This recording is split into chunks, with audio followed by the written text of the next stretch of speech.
dirt nap.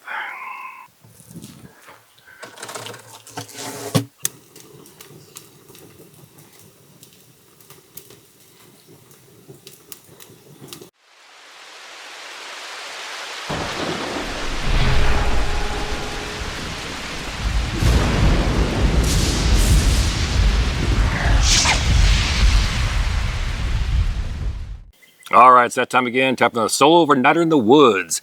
And if you look around, we're mid-February and it snowed again. The last time we were in a t-shirt, but hey, that's how it is out here. So let's get to it.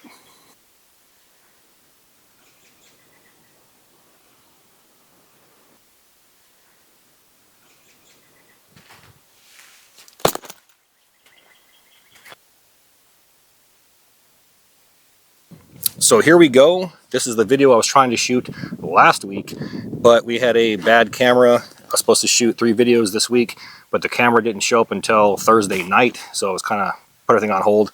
But here we are. We have this waxed canvas Cowboy Scout bedroll kit. It's a system that we're going to break it down piece by piece. We're going to talk about it.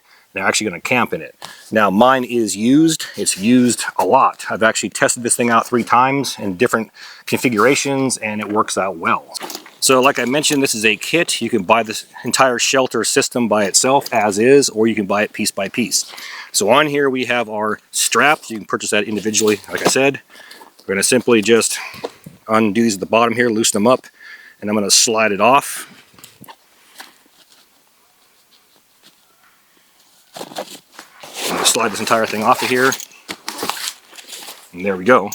Let's go ahead and unroll this bad boy here so we can check it out. As you can see, mine's well used. That's one thing I hate the most is people that come out here and they pretend like they camp in the woods, they pretend like they do things, all the gear is brand new, and you know that for a fact they've never used it a day in their life, and they're trying to tell you how good it is to try and sell it for somebody or themselves. So here is the tarp and the actual wax canvas cowboy roll. We'll go ahead and open this up. So again, this is a system, or you can purchase these items individually. We have a tarp on top here. We'll take the tarp off and talk about the bedroll first, and then we'll come back to the tarp. So up first here we have our Scout bedroll. It is constructed of 10.10 ounce wax canvas. We're looking at 41.5 inches wide by 84 inches in length. One of the main features here that sets this bedroll apart from others is that you have a hollow tube. It's about 13 inches in length and it runs the full length, so 41.5 inches, and it's hollow on both ends. This is done for 2 reasons. 1, extra storage as you roll it up, keep things dry. But 2, most importantly, is you can add insulation inside here, like dead grass, leaves, etc., or even clothes, and create a pillow. So the next feature runs along the bottom here and on one side, and that's a series of buttons or snaps. Now this allows the tarp to be laid on top of it and snap down, creating an actual cowboy bedroll. That's waterproof because it's wax canvas.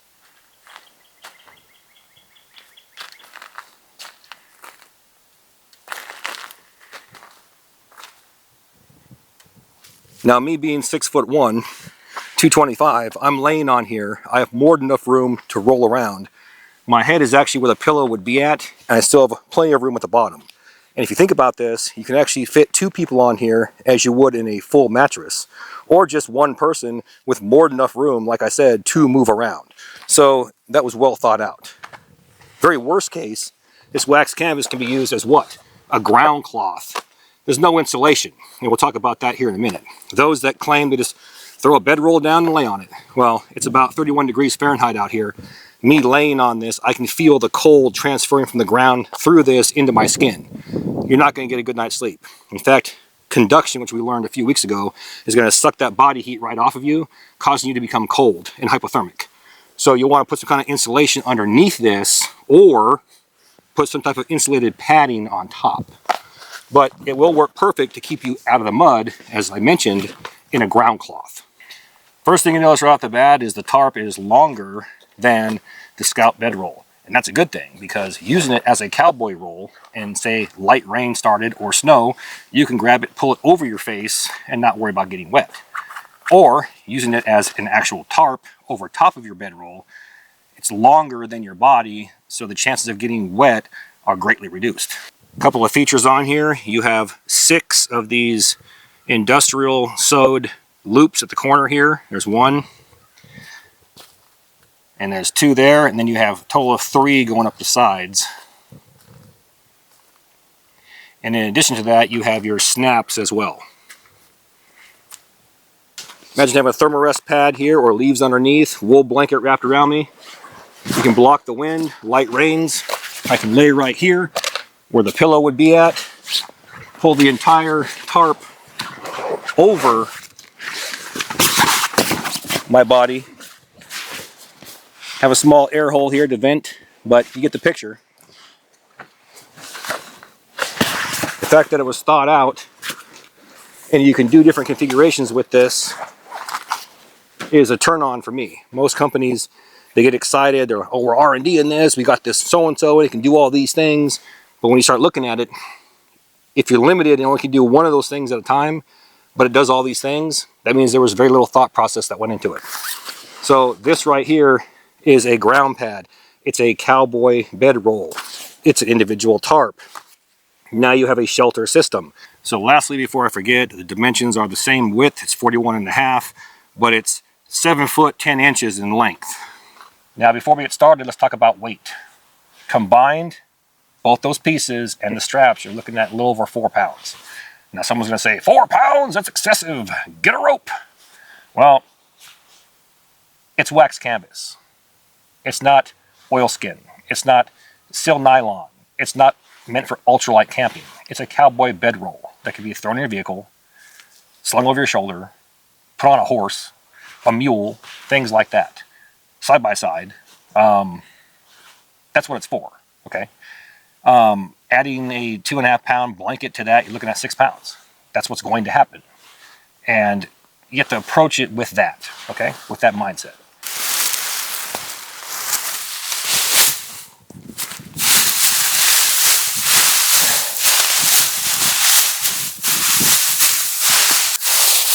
Like I said before, we want between 4 and 6 inches of compressed material to keep your body off the ground here and keep that conduction from actually taking the heat off your body. So I want to spread this around here and try to get it where I'd want it at for that to occur, and then we'll save some for that hollow tube and actually use that in our pillow. Now we'll take our Scout bedroll and we'll actually throw it on top of this and see where it lands at.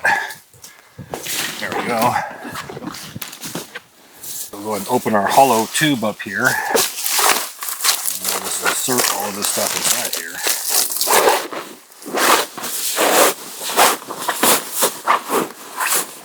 Look at that. Let's keep filling this thing up.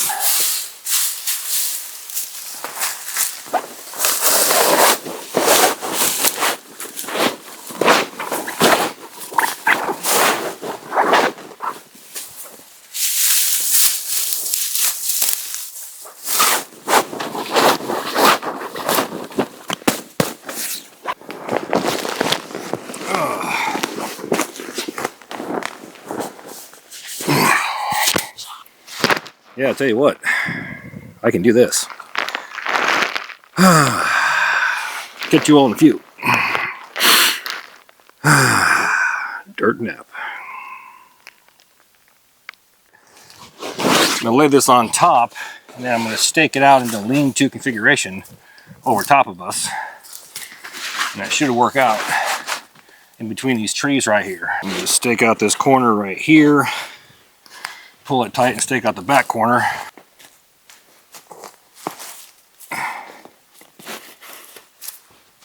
So somewhere in here,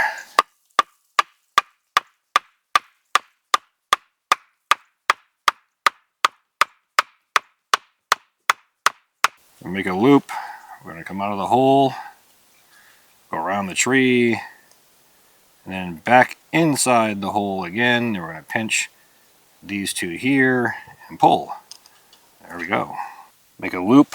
We're going to walk upwards, pull through, And just slam a stick inside there, pull it tight, and now we can use that for our stake to stake this thing out. Right there should work.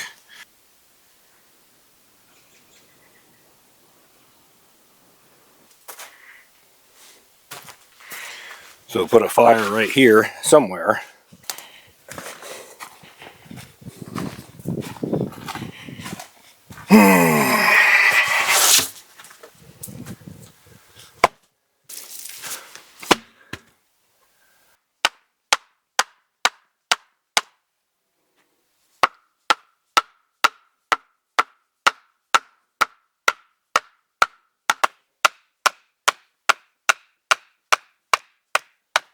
So now we want to build a windscreen, not a reflector. People confuse these with reflectors. The wood doesn't reflect anything. It's not a mirror. All we're going to do here is we're going to block the wind from blowing on us and blowing our fire around.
A few weeks ago we talked about cowboy camping in an open air shelter. And we talked about using science to keep ourselves warm. Same thing's occurring right here. We have a windscreen behind our fire pit. Okay, so the cold air is not blowing this way. It's also not blowing the flames all crazy everywhere. All right, the heat just doesn't go up; it goes out as well. So right now the heat has nowhere to go that way. So it's coming this way. It's hitting this wall and coming right back down. So in a sense, it's going from here up and back down in a circle like this, keeping me warm. My entire body is warm laying here. So even a small fire like that in a shelter like this, you're going to stay warm.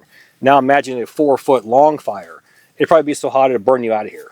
And it could snow all night, who cares? You're going to be toasty warm. I'm also warm because my body is on top of all this stuff, 4 to 6 inches compressed and not touching this muddy, cold soil like people think they're going to cowboy camp on that. You're not going to.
Look at that.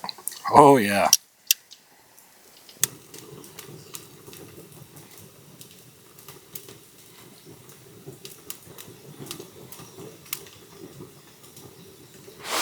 Bacon wrapped kielbasa. Tell you what.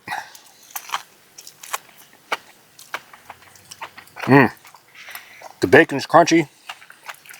This is excellent. Catch you all in a few.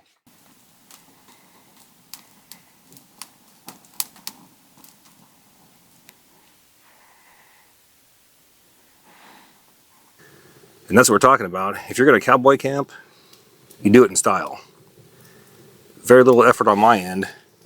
What did? I hung a tarp that's attached to my cowboy bedroll in a lean-to configuration. And like we talked about yesterday, we have our windscreen. The flames are straight up and down. You can see that. No wind's being blown this direction. The fire's not dancing and doing all this crap. The heat has nowhere to go except up and out. It's transferring this way, heating all of this up, hitting my tarp, and it's coming right back down on top of me. Because of that, in the clothing I'm wearing, I can use this thin Helicon Swagman roll. I feel no cold or conduction from the ground because of my grass mat or bedding. And you can be comfortable out here for days on end, as long as you have a fire going. And it's not even a long fire. It's like maybe 18 inches in width.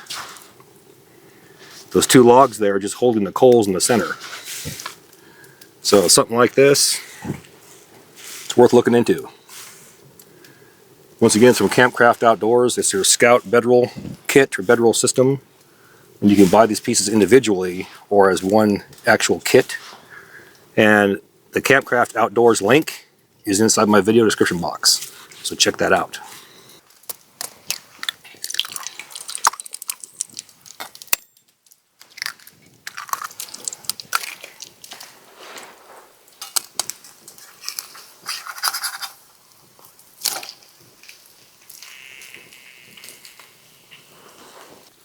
We have our breakfast in our 120-year-old skillet.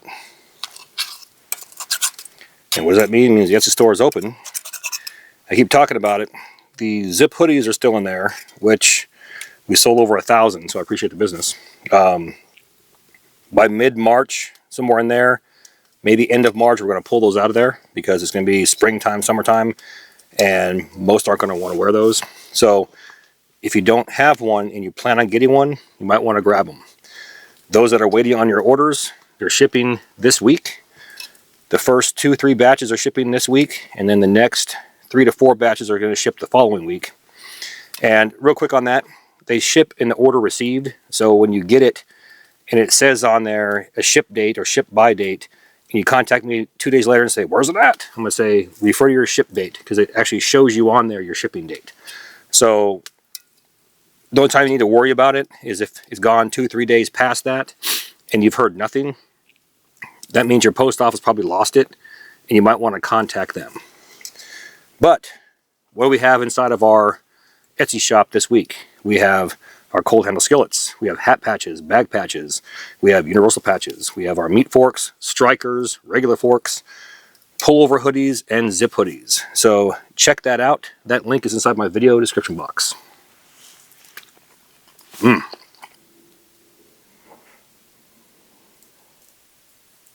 Most people don't live in the woods, and it's a very slim chance that you're going to just grab a bedroll kit or any backpack and just go to the woods and survive. And they complain about weight. Well, I can't carry 10 pounds. It's too much. It's too much to hang off my back. Well, I'm 46 years old, and I post workouts every single day on my Instagram, between 5 and 6 days a week, and I'm doing cardio now 3 days a week. And I'm average compared to people who are actually athletes. I'm average at best on my best day. When you do nothing and you complain about 10 pounds, 15 pounds, 20 pounds, and let's say, for example, you have flabby arms, your chest is hanging down to your stomach, you got 2 spare tires around your waist, the only exercise you do are 40-ounce curls, and you're complaining about 10 pounds, chances are you're not going to make it down the street, okay, if it were real, with any amount of weight. Your own body weight, you're not going to go 10 miles because you played high school football 35 years ago. It doesn't work like that. You have to keep doing this stuff every single day. I've always said, train with your gear. That means train with every single piece of that gear, as well as take the gear out and actually hike with it and use it. If you're not doing that, and you're not doing it weekly, a couple times a week, when whatever idea of you have of crap hitting the fan actually does happen, you're going to plant yourself and your family. And that's just a harsh reality. And that's my advice for a bunch of newcomers is stay in shape, get physically active, do something, you know, and do something with that gear, even if it's just walking a trail. And I would advise newcomers also, when you select channels to watch, look at the channel content.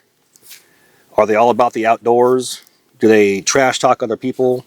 Are they out, you know, trying to sell you something? Do they even look like they could do the things they say they can do? If they don't even look the part, my advice would be steer clear. Because chances are, whatever advice they're giving you, they're not doing it. So, that's just my 2 cents. On that note, let's end this bad boy off. With that, all the gear in my videos can be found in 2 places. 1, my Amazon affiliate page, and 2, my Etsy store. Both links are found inside my description box. Now please do me that favor. Hit that like and subscribe button, then ring that notification bell. Once you ring that bell, please select all notifications. And as always, thank you for your comments, views, and support. Thanks for watching. Get out in the field, have some fun. I'm going to catch you next time.